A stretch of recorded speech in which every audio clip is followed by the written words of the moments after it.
Welcome back, guys. I trust you've been staying safe.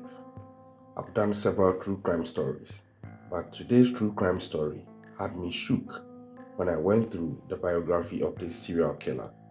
He goes by the name Dr. Satan or Marcel Pitou, a French serial killer who existed within the First and Second World War.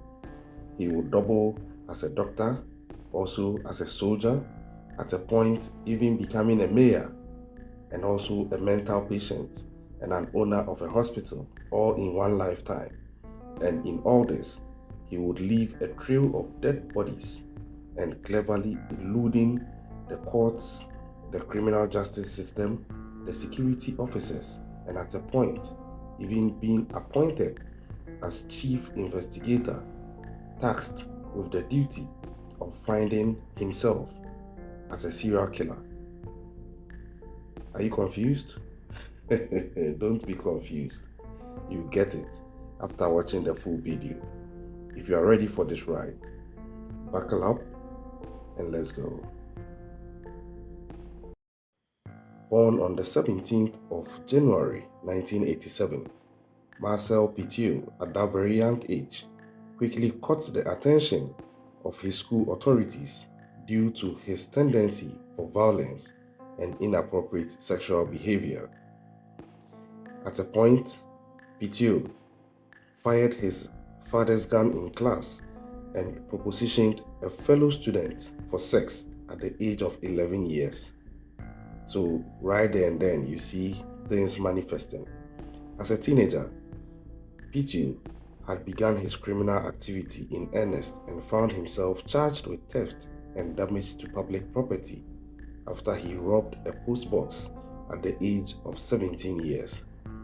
So you would notice that Pitou had just started building his criminal rap sheet, which over time would become so tall you might get lost in the details. His recommended sentence was a psychological evaluation, the first of many times his mental state was officially evaluated.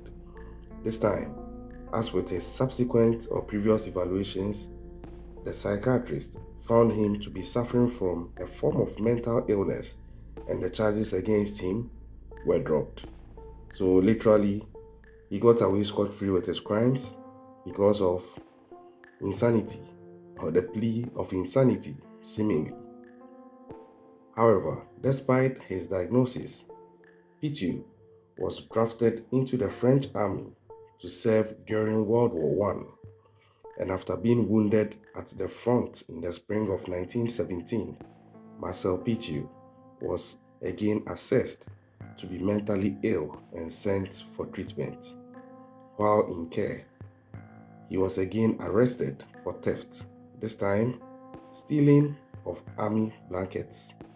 But again, the charges were dropped due to his obvious mental illness, which the doctors at the time had diagnosed as mental disequilibrium, neurasthenia, mental depression, melancholia, obsessions, and phobias, and as such, they had sent him to a psychiatric ward for treatment. So you would see the pattern gradually increasing and becoming clearer. It seemed as though Marcel was deliberately committing crime, knowing very well that he already has a built-in excuse that he's suffering from mental illness and he's definitely going to get away with it. However, apparently, even this further confirmation of his mental illness did not exempt him from military service, as he was once again sent to the front the following year in 1918. After he shot himself in the foot, he was transferred to another regiment after a few weeks of leave. So I'm struggling to make sense of this. The guy has been declared with a mental issue, but some way, somehow, he's found fit to serve in the army, even despite the numerous things he's done. And he shot himself even in the foot, and he has still been transferred to another regiment. I believe that sometimes the symptoms are just clear to us, but we might refuse to see, maybe because our judgment is not that clear due to whatever we might be feeling for somebody. Okay, so fast forward the following year, he was again sent for psychiatric evaluation, and his diagnosis meant that he was finally discharged from duty on the grounds of disability. In fact, the report given to the military recommended that Marcel Pitu be committed to an asylum, but instead he was admitted to an accelerated education program set up for veterans, where he earned a medical degree and began his practice as a physician. I still don't get this. The guy has been condemned to be in an asylum. Why has he not been sent there, but has rather been admitted into an accelerated education program where he actually earns a medical degree and he is now a certified physician? How is he going to treat his patients? Well, I digress. Let's continue. After the war, armed with his credentials, Dr. Marcel Pitu now took up residence in the small village of Villanueva, earning himself many new patients with his charm and intelligence. You know, although Marcel had his mental challenges, he also had this wit and intelligence about him where he could easily trick people or sway people to his side. Might I dare say he had a bit of charisma. But he was a corrupt doctor, purposely prescribing addictive substances to his patients and secretly applying for state medical assistance for many of his patients, meaning that he received payments from both the patient and the state each time he treated them. He began an affair with the daughter of one of his patients in 1926, and eventually she just disappeared in suspicious circumstances during their relationship. And there were accusations leveled by Marcel's neighbors that they saw Marcel putting a large trunk in his car, and it looked a lot like a trunk filled with an unidentified woman's body parts. Now, this was in the early 90s, so you wouldn't have the kind of investigation apparatus police of today have, so they couldn't really do much. Eventually they would find his trunk, but there was little they could do to link Pitu to the murder. They couldn't even identify the body properly. Life moved on for Marcel Pitu, but he was just beginning. At this point, if you are yet to subscribe to our channel, kindly hit the subscribe button to help us grow. If you are a returning subscriber, we thank you so much. If you are a new person watching this video on this channel, kindly subscribe to the channel, help us grow. Leave a comment, hit the notification button, take a seat, and enjoy the ride with us. So the death of Pitu's fiancée, so to speak, was ruled as a coincidence. He wasn't treated as a suspect, and his fiancée was even officially logged as a runaway.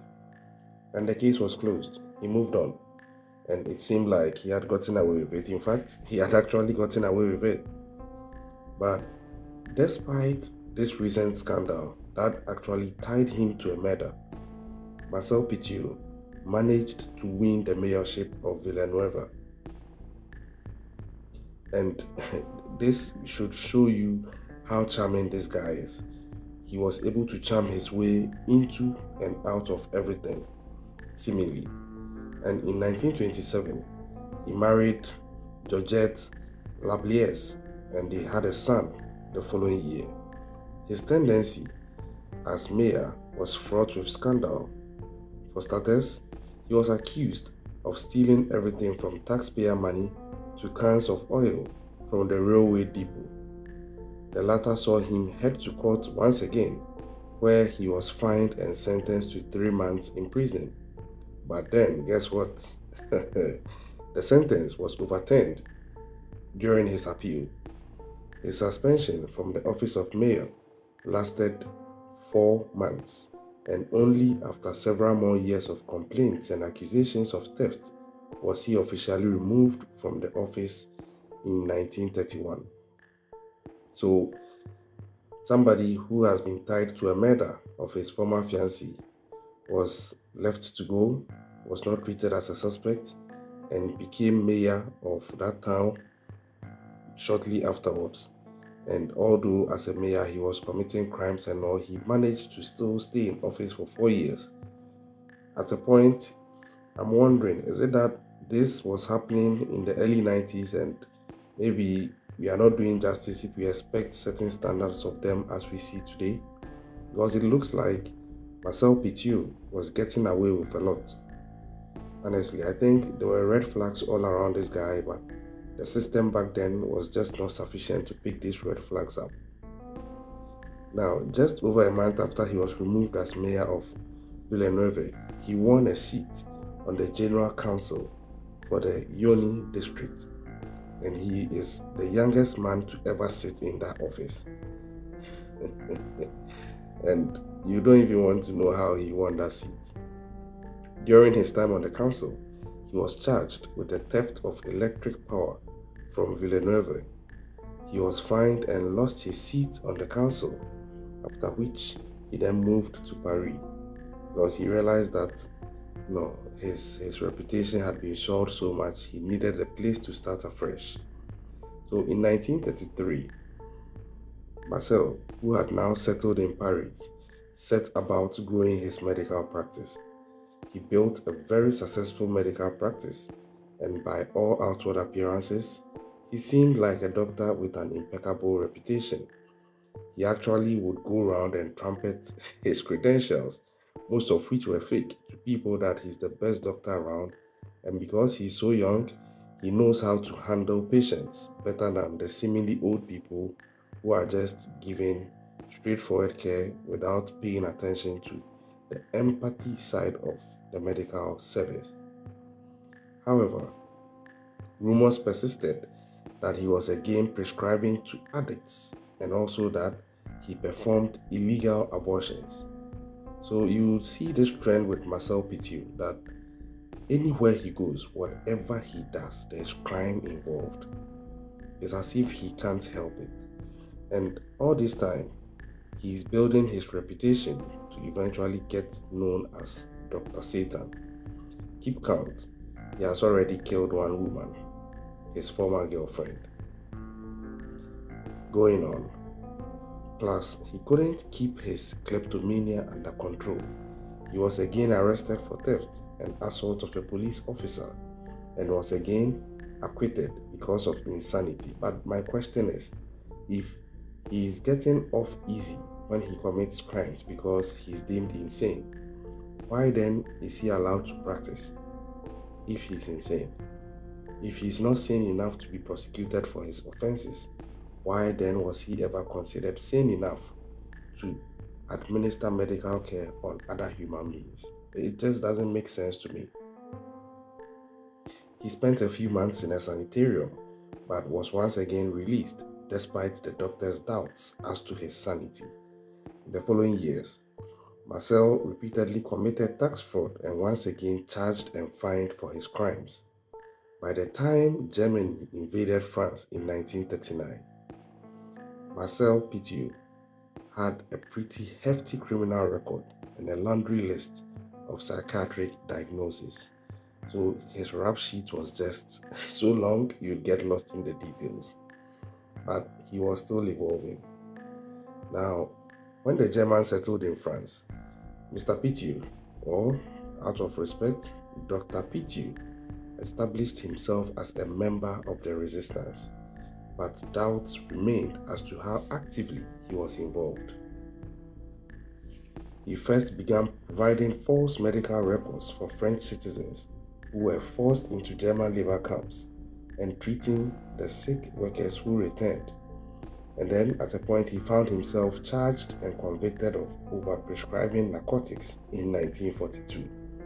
And after paying a fine, he then took on the alias of Dr. Eugene and set up a false escape network for resistance fighters, Jews, and criminals looking to escape the Gestapo. So you see how things are going now.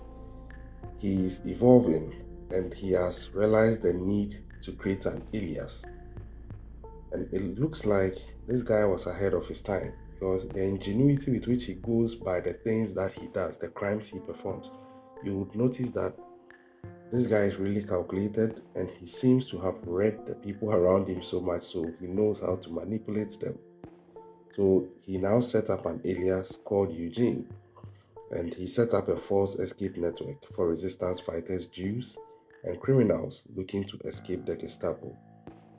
He claimed that his network, called the Fly Talks, worked in conjunction with Argentinian authorities to safely transport people to South America without the knowledge of the German invaders.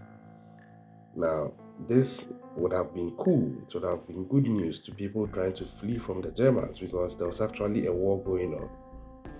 Little did they know that maybe, just maybe, they would have been better off dealing with the Germans than submitting themselves to Dr. Eugene, who was in actual fact Marcel Pitiu, or Dr. Satan, because he wasn't going to deliver on what he was saying he would. Fast forward. What actually happened was very horrific. Under the pretense of inoculating them against various diseases, as demanded by the Argentinian government, Dr. Pitiu injected them with cyanide, stole all their money and possessions, and disposed of their bodies in quicklime, buried them, or disposed of them in the Seine River. So you see that he is now a full-blown serial killer now. He has drawn up a plan. He saw a need and he failed it, although a very bad way, of course, because he knew there was desperation in the air because of the war that was going on, and he took advantage, and people were trooping in. The guy was cashing out, but he was killing them. And I think personally that this is just a terrible fate. Then he might as well have left them in the hands of the German. But this is a guy who clearly didn't have any conscience. Now, fast forward. When the Gestapo found out about this organization, they decided that they were going to infiltrate it and arrest and jail Pitiu and his accomplices, because they didn't know that Pitiu was actually just killing the people and robbing them. They thought he was actually helping them escape the Germans, so they took the issue very serious, and they set up plans to set him up and arrest him and his accomplices. When they were unable to crack what they imagined was an extensive network of spies, in fact, Pitiu, his wife, and 3 accomplices, they just decided that no, even though it was a bit difficult, they settled for arresting Pitiu and his accomplices. But over time, they realized that he wasn't really what they thought he was. The whole situation had been blown out of proportion. He wasn't a secret agent or a spy or anything. He was just somebody who was saying something to people to encourage them. They didn't find that he had killed the people, and they kept him over time, but he wasn't talking. So by this time, that was January 1944, the war was on its last legs, and the Germans had other things to worry about. But due to complaints of a disgusting smoke coming from Pitiu's practice in Paris, the Parisian police stumbled on at least 10 bodies buried in his basement. Now, the neighbors had gone to report this to the police, that there's this stench coming from this guy's basement and it's just too much. Go and look it up. And when they did, they found 10 bodies. But however, luckily for Pitiu, again, they believed his story about the bodies being those of traitors and Germans. And as such, they released him. They actually thought he was a hero. And once they released him, Pitiu promptly went into hiding, living with one of his patients. He changed his name to Henry Valery and joined the French forces of the interior, rising to the rank of captain very quickly. And because he was wanted, he decided not to shave off his beard again. This guy was already thinking of disguise at that early stage. He left his beard and his looks changed. When the newspaper Resistant ran a story about Pitu, that newspaper had put it that Pitu fell and was in a situation of just collaborating with people, and that the Germans were looking for him. All his deeds were out in the newspaper. And at the point, Pitu realized that no, he needed to do something about this. Because just after that publication, police once again began their search for Pitu, and this time on a more serious note, drafting none other than Captain Henry Valery to search for Marcel Pitu and arrest him. But mind you, Captain Henry Valery is actually Marcel Pitu in disguise by not shaving his hair and not shaving his beard. So literally, he had contracted him to find himself and arrest himself. That's how cunning and smart this guy was. Might I add, confident as well. But unfortunately for him, a month later, on the 31st of October 1944, he was actually recognized and arrested in the Paris metro. Dr. Marcel Pitu's defense rested on his claim to be a resistance fighter, and in court, while he admitted to killing enemies of France, he claimed, still insisting, that he didn't have any knowledge of how the bodies ended up buried at his house. He even went on to claim that maybe members of his Fly Talks organization must have killed them and buried them without his knowledge. Unfortunately for him, the judge and jury did not buy his story, and Dr. Marcel Pitu was charged with 27 murders, but he claimed that he has killed a total of 63 Germans and collaborators between the years of 1940 and 1945. He was found guilty of 27 murders and 99 other criminal charges and sentenced to death by guillotine. Now, as if this couldn't be enough, there was still one more twist left. Just at the time of him being ready to be decapitated, Marcel Pitu seemed unperturbed. He seemed like there was nothing at stake. He had his calm nature. And it is reported that his last words before his decapitation on May 25th, 1945 were, I quote, "Gentlemen, I ask you not to look. This will not be very pretty." This guy is twisted. And thus, that ended the reign of terror of Dr. Satan. And by virtue of that, he being one of the most incredible serial killers and criminal masterminds of his time, and even through then to date. Because I looked up this guy's biography and I was just surprised with the level of intelligence he exhibited at that time and the kind of ferociousness with which he went about disposing and killing people. I think this guy had no conscience, and to add to that, he seemed to be so confident to blend in the face of people looking for him, manipulate people's emotions and thoughts and feelings, and who is getting away with it with built-in excuses. What do you think of this guy? I think the name suits him perfectly. Dr. Satan does justice to who he was. Subscribe to this channel if you already haven't. Let me know your views on this video. If you have any other true crime stories you would prefer I cover, leave them in the comment section and I'll see to doing justice to them. Stay safe out there.